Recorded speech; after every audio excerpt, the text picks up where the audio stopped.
तो बच्चों देखो क्या है कि फ्रिक्शन काइनेटिक फ्रिक्शन हम लोग स्टार्ट कर दिए थे। पिछले टर्न पे हम लोगों ने काइनेटिक फ्रिक्शन का डायरेक्शन देख लिया था। हमने बोला था काइनेटिक फ्रिक्शन में दो चीज़ देखना है अपने को, मैग्नीट्यूड और डायरेक्शन। तो अभी हम मैग्नीट्यूड की बात करते हैं। Magnitude of kinetic friction.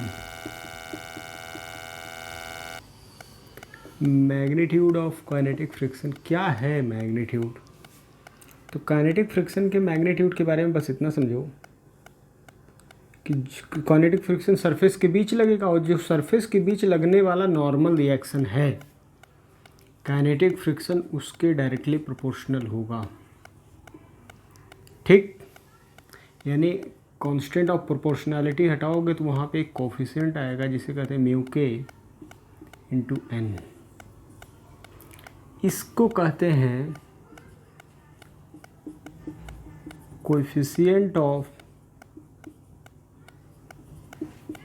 Kinetic friction. Coefficient of kinetic friction, mu के की वैल्यू हमेशा क्या होगा? पॉजिटिव होगा। म्यू के हमेशा कैसा होगा? पॉजिटिव होगा। ठीक, और ये 0 से लेके म्यू के की वैल्यू जो हो सकता है 0 से बड़ा कुछ भी, कोई भी नंबर 10, 20, 50, 100, लाख कुछ भी हो सकता है वो। ठीक है ना, ये म्यू के होता है। तो हम लोग काइनेटिक फ्रिक्शन की बात तब करेंगे। अच्छा, ये बात तो आपको पहले से ही पता है, काइनेटिक फ्रिक्शन की बात कब करोगे? When body is in the state of motion.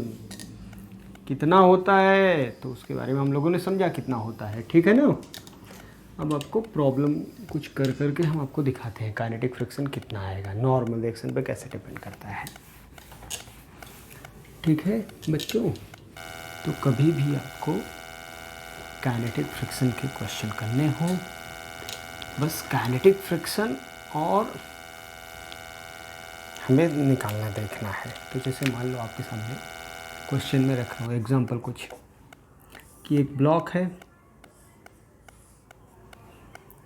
Mu के गिवन होगा, म्यू के मान लो 0.2 है। ठीक, 10 kg का ब्लॉक है और ये इधर चल रहा है वी से। काइनेटिक फ्रिक्शन बताओ क्या? इधर चल रहा है तो डायरेक्शन फाइंड, जनरल क्वेश्चन लिख दे रहा हूँ आप सबके लिए, फाइंड डायरेक्शन मैग्नीट्यूड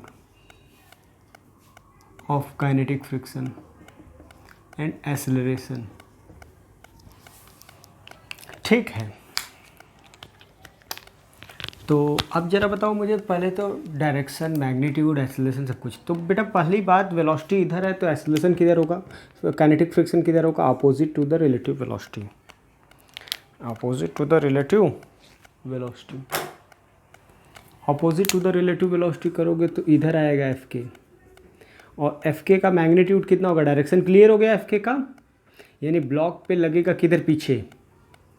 यानी ये ब्लॉक जो होगा, ऊपर बना के हम दिखा दें तो ब्लॉक पे फ्रिक्शन पीछे लगेगा, ग्राउंड पे आगे। ग्राउंड पे फ्रिक्शन का कोई मतलब नहीं है, पृथ्वी थोड़ी आगे बढ़ जाएगा, वो बनाने का कोई मतलब नहीं होता बार बार। ठीक है ना, एफ के पीछे लगेगा। इसको यहाँ भी नहीं बनाता हूँ मैं, समझ लेते, आप लोग समझ जाओगे, अलग से डायग्राम बनाने का कोई मतलब नहीं है। म्यू के इंटू एन होता है। क्या होता है? म्यू के इंटू एन की वैल्यू कितना होगा? 10 into g, m g. N equal to m g होगा ना। तो एफ के की वैल्यू कितना हो जाएगा? एफ के की वैल्यू हो जाएगा 120 न्यूटन। तो एक्सेलरेशन क्या हो जाएगा बच्चों? एक्सेलरेशन हो जाएगा F by m. F equal to m a होता है, 10 से डिवाइड कर दो, 20/10, 2 metre per second square. Acceleration force के डायरेक्शन में होगा तो एक्सेलरेशन इधर होगा, 2 मीटर पर सेकेंड स्क्वायर। ठीक है, अब मान लो कल के दिन आपसे क्वेश्चन ये दे दिया जाए कि एक ब्लॉक है जो इधर जा रहा है वी वेलोसिटी से, म्यू की वैल्यू 0.6 है, नॉर्मल रिएक्शन ऐसे लग रहा है 10 न्यूटन, 1 kg, बताओ कितना होगा फ्रिक्शन। तो फ्रिक्शन पक्की बात है वेलोसिटी के अपोजिट होता है, तो लग गया वेलोसिटी का अपोजिट एफ के। कितना होता है फ्रिक्शन, एफ के इक्वल टू म्यू के इंटू एन, म्यू के दिया है 0.6, एन की वैल्यू कितना हो जाएगा, नॉर्मल रिएक्शन देखो कितना हो जाएगा, तो इसका एफ बी डी बनाओगे तो वेट है 10, ऊपर से लग रहा है 10, normal reaction N, N equal to 20, हो जाएगा कितना 6×12, और एक्सेलरेशन क्या हो जाएगा एफ बाई एम। ब्लॉक पे नेट फोर्स कितना लग रहा है, एफ बाई एम, तो एफ इतना है, M 12 metre per second square, ये हो गया ठीक। तो आप सभी को इतना तो समझ में आ रहा है कि एफ के निकालना और डायरेक्शन बताना, ये सब। इसमें एक्सेलरेशन समझ में आ रहा है ना, एफ के की फोर्स केवल, क्योंकि इसी डायरेक्शन मोशन होगा तो एक्सेलरेशन नीचे तो होगा नहीं, हॉरिजॉन्टल डायरेक्शन में ही एक्सेलरेशन आएगा, क्योंकि वर्टिकल डायरेक्शन में तो नहीं आएगा। नेट फोर्स 0 है वर्टिकल डायरेक्शन में, ये तो एनएलएम की बातें हैं छोटी छोटी।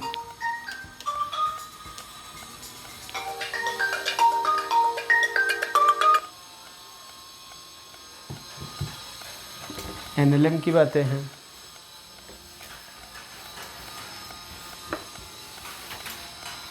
अब जैसे मैं आपको बोलूं बच्चों, एक और क्वेश्चन की बात करूं मैं, वेलोसिटी इधर है ठीक, इधर फोर्स लग रहा है 10 न्यूटन, एक्सटर्नल फोर्स मान लो लग रहा है 10 न्यूटन, 2 kg, म्यू के दिया है 0.2। फिर से बताओ इसमें ज़रा फ्रिक्शन किधर लगेगा, तो फ्रिक्शन तो आपको पता होना चाहिए, फोर्स अप्लाइड फोर्स के अपोजिट कि अप्लाइड वेलोसिटी के अपोजिट। तो हमने बताया था जिधर स्लिप हो वही, तो ये सरफेस पे ये आगे जा रहा है तो फ्रिक्शन हमेशा वेलोसिटी के पीछे लगता है। तो वेलोसिटी के पीछे फ्रिक्शन की वैल्यू म्यू के एन, म्यू के 0.2 एन की वैल्यू बताओ कितना है, 20, 4 न्यूटन। एक्सेलरेशन कितना हो जाएगा, तो एक्सेलरेशन के लिए बड़ा इंटरेस्टिंग है, देखो एक्सेलरेशन जो होगा भाई, इस डायरेक्शन में लगने वाला फोर्स टोटल कितना है, 4 + 10 14 न्यूटन। ध्यान दीजिएगा, क्योंकि ये भी तो देखो फ्रिक्शन के डायरेक्शन में है ना नेट फोर्स, ऑब्जेक्ट पे नेट फोर्स कितना लग रहा है 14, एक्सेलरेशन कितना हो जाएगा 14 बाई मास 2, यानी 7 मीटर पर सेकेंड स्क्वायर। ये क्वेश्चन है ठीक है। तो आपको डायरेक्शन देख के बताने का तरीका जो है ना बेटा, वो समझ में आना चाहिए।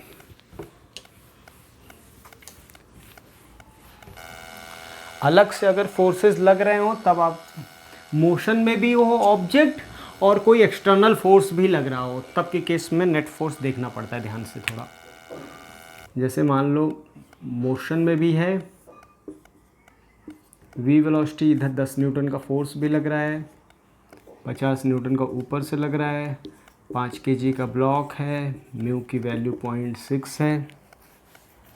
अब आपको पहले तो इसमें फ्रिक्शन देखना है, तो आप बताओ फ्रिक्शन किधर होगा। फ्रिक्शन पक्की बात है वेलोसिटी के अपोजिट होगा, तो एफ के की वैल्यू कितना होगा, म्यू के इंटू एन, एन बताओ कितना होगा, तो ब्लॉक का एफ बनाओगे तो ऊपर से 50, weight 50, normal reaction 100, 60 newton. Block पे नेट फोर्स, नेट फोर्स देखो इधर 70 न्यूटन, एफ के 60 है।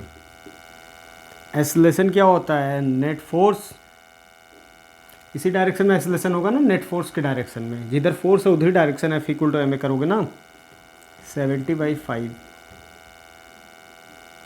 14 मीटर पर सेकेंड स्क्वायर।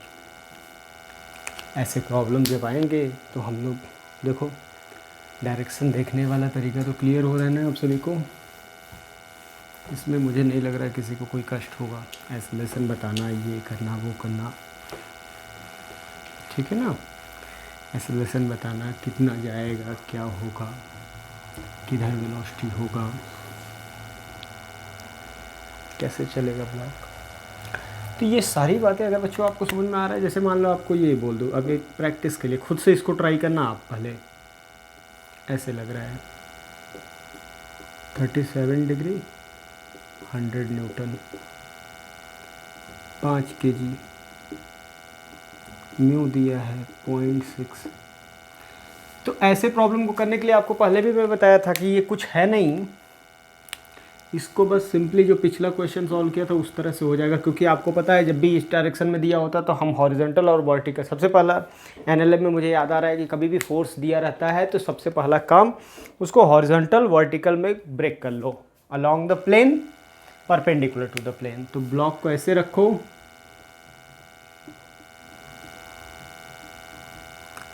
इसका कंपोनेंट चला जाएगा इधर एक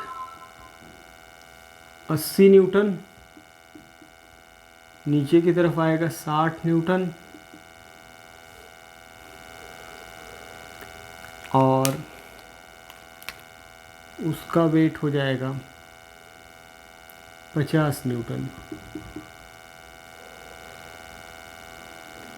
और फ्रिक्शन पीछे लगेगा।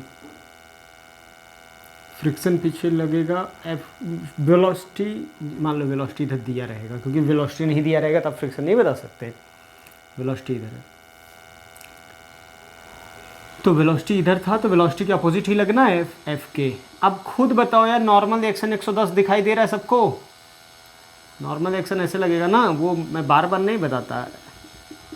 एफ के की वैल्यू म्यू के इंटू एन, म्यू के कितना 0.6, एन की वैल्यू कितना 110 66 न्यूटन और नेट फोर्स कितना लग रहा है ब्लॉक पे।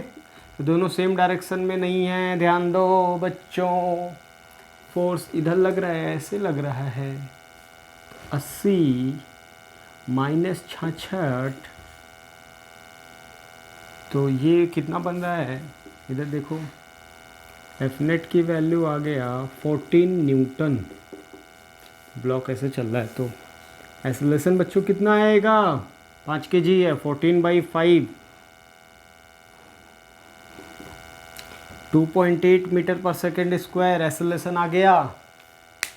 ठीक है, हमें लग रहा है कि ऐसे प्रॉब्लम को करना आ गया अपने को, जिसमें एक्सेलरेशन देखना है, फोर्स फ्रिक्शन फोर्स का डायरेक्शन देखना है, ये सब करना आ गया। अब आपको मैं बताऊं बहुत आसान क्वेश्चन, काइनेमेटिक्स इसमें मिला देते हैं।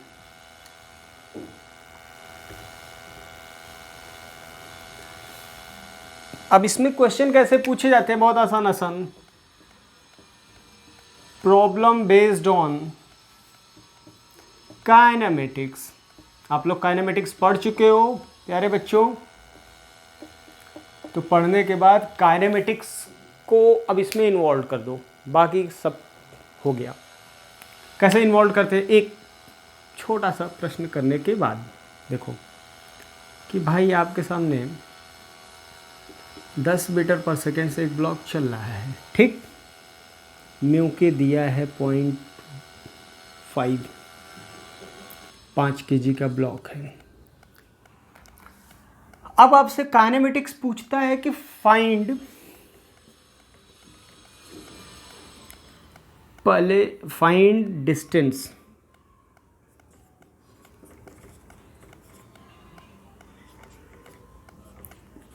Covered before coming to rest. पता चल रहा है ना कि आगे चल के रुक जाएगा, फ्रिक्शन है तो आगे चल के रुक जाएगा। अच्छा, टाइम तो ठीक है, देखते हैं यार, आप खुद बताओ, अभी पढ़े हो, फ्रिक्शन किधर लगेगा, इधर लगेगा। फ्रिक्शन की वैल्यू कितना होगा, म्यू के इंटू एन 0.5, एन की वैल्यू कितना 25 न्यूटन। एक्सेलरेशन कितना होगा बच्चों, तो एक्सेलरेशन आ जाएगा F/m, एफ फोर्स लग रहा है 25/5 मीटर पर सेकेंड स्क्वायर तो एक्सेलरेशन इधर हो गया 5 मीटर पर सेकेंड स्क्वायर। अब एक मोशन आप पढ़े हो, वेलोसिटी इधर है, एक्सेलरेशन इधर है, तो कब रुकेगा? फाइनली मान लो कहीं चल के रुक गया, ये रेस्ट में आ गया यहाँ से यहाँ, तो यहाँ से यहाँ तक की दूरी जो एस है वो निकलना है अपने को। तो यहाँ से चल के यहाँ तक जाना है, 10 मीटर पर सेकेंड से चल रहा है, 5 metre per second square acceleration है। तो बताओ मुझे कितने समय बाद रुकेगा? तो हम लोग पढ़े हैं सर, अगर एक्सेलरेशन कांस्टेंट होता है, याद करो कि अगर एक्सेलरेशन कांस्टेंट होता है तो हम लोग पढ़े हैं v equal to u plus a t पढ़े हैं, हम लोग पढ़े हैं v square equal to u square plus 2as पढ़े हैं, हम लोग पढ़े हैं s equal to u t plus half a t square पढ़े हैं। नहीं चमका होगा किसी को तो रिवाइज कर लेना, 3 से अपना काम चल जाता है। एक और एसन वाला है फर्जी वाला। तो कितना टाइम लगेगा? फाइनली क्या होगा? वेलोसिटी रुक जाएगा, 0 हो जाएगा। इनिशियल वेलोसिटी कितना है? 10 माइनस 80 करना पड़ेगा क्योंकि वेलोसिटी के अपोजिट है एक्सेलरेशन, -5t, तो t 2 सेकेंड। और कितना डिस्टेंस? तो s equal to half a t square u t 10 into 2 minus half, acceleration opposite है इसलिए। a की वैल्यू कितना बेटा? 5, टी स्क्वायर 4, तो 20 माइनस 10 मीटर की दूरी आ गया। आंसर हो गया, पूरा सॉल्व हो गया। अब ये ऐसे ही क्वेश्चन मिलेंगे काइनेमेटिक्स टाइप के, ठीक है ना। अब जब यहाँ पे रुक जाएगा, जैसे सोचो अगर यहाँ पे जब ये रेस्ट में आ गया, तो रेस्ट में आ गया तो फ्रिक्शन यहाँ से यहाँ तक कितना था? 25 न्यूटन। यहाँ पे फ्रिक्शन क्या होगा? यहाँ पे फ्रिक्शन, यहाँ पे जब ये रुक जाएगा, when object comes to rest then frictional force will be 0। अब कोई फ्रिक्शन नहीं होगा, फ्रिक्शन की वैल्यू अब 0 हो जाएगा क्योंकि कोई मोशन की टेंडेंसी है नहीं। वो रुका हुए चीज़ पे फ्रिक्शन नहीं लगता, आपको बताया गया था। केवल फ्रिक्शन क्या चाहता है? 2 लोग साथ साथ रहें, और जब स्वतः साथ साथ रहते हैं तब कोई फ्रिक्शन की ज़रूरत नहीं पड़ती, वो तो रुका हुआ है। तो मुझे लग रहा है कि ये वाली बात जो है बच्चों, ऐसा प्रैक्टिस जो हम लोगों ने अभी अभी किया, तो ऐसे क्वेश्चन आपको और मिलेंगे, आप कर भी लेंगे।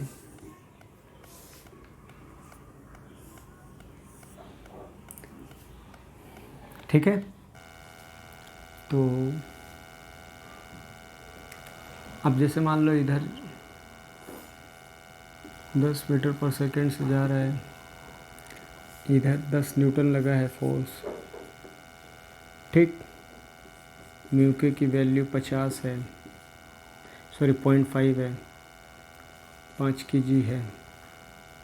तो बताओ सब कुछ वही, कितना दूर जाके रुकेगा, क्या होगा, कैसे होगा? तो मान लो पहले यहाँ पे जाके रुकता है, इस दूरी पे रुक तो जाएगा, फ्रिक्शन इधर लगेगा, फ्रिक्शन की वैल्यू हो जाएगा म्यू के into N, 0.5 into 50, 25 newton. Net force कितना हो जाएगा? 35, क्योंकि जुड़ जाएगा दोनों। एक्सेलरेशन कितना होगा? 7 मीटर पर सेकेंड स्क्वायर। तो फाइनली वेलोसिटी 0 होना है, तो 0 equal to v equal to u minus a t. A की वैल्यू कितना है? 7 t, तो t equal to 10/7 metre per second square, sorry second. और s इक्वल टू क्या होगा? U 10 into 10/7 minus half, a की वैल्यू कितना आया? 7, t स्क्वायर 100/49, तो 7 हो जाएगा, ये 50, ये 100 माइनस, तो यानी 100/7, 50/7, सॉरी 50/7 मीटर। और जब एक बार रुक जाएगा, जब जाके यहाँ पे, तो बताओ इधर फोर्स तो 10 न्यूटन लग ही रहा है, और फ्रिक्शन कितना है? फ्रिक्शन 35। अब कितना फ्रिक्शन लगेगा, फ्रिक्शन चाहता है दो लोग रुके रहें, साथ साथ रहें, तो फ्रिक्शन की मैक्सिमम वैल्यू होता है ये। तो फ्रिक्शन रोकने के लिए इससे कम तो लगाया ही सकता है, 10 न्यूटन फ्रिक्शन लगेगा जिससे कि रुका रहे। ज़्यादा जब वो 35 लगा सकता है तो 10 तो लगा ही सकता है ना। ठीक है, तो बच्चों आज के लिए इतना ही।